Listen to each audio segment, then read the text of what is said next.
Well, it appears that Tommy Robinson has been photographed with some soldiers who he met, it appears quite by chance, and had his photograph taken with them, and they seem very pleased to have their photographs taken with him. But of course, it's triggered the deep state political establishment. Tommy Robinson, of course, is a maverick.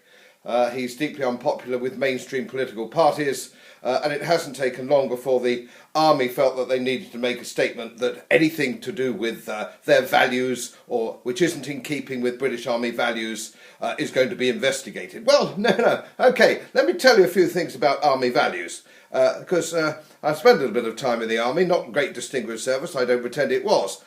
But being in the army is about sticking up for your mates, looking out for your mates. That's what being in the army is all about. And if we had a little bit more of that with senior policemen, it might be a good thing, because I can't imagine a soldier ever leaving a mate who was being stabbed and locking himself in the car, but I won't go down that route. So, let me explain that the British Army is non-political. It's non-political, and if a bunch of soldiers want to have their photograph taken with anybody they like, it's not against army values, whatever army values are. Let's forget about what army values may be, which is a subjective judgment, and talk about Queen's regulations. There's nothing in Queen's regulations that says you can't have your photograph taken with a celebrity. It doesn't matter how unpopular that celebrity could be with the Prime Minister of the day.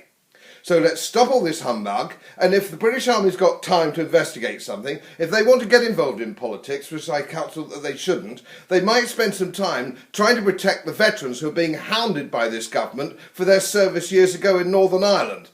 They might also, like perhaps the senior generals, to start protesting that our army now has been turned into the smallest army the British have had for 150 years. That's what the British Army problems are. Let's face up to the real problems with the British Army. And not this bogus nonsense that we've got with the snap of some soldiers with Tommy Robinson. Dear oh dear, sometimes I despair, I really do.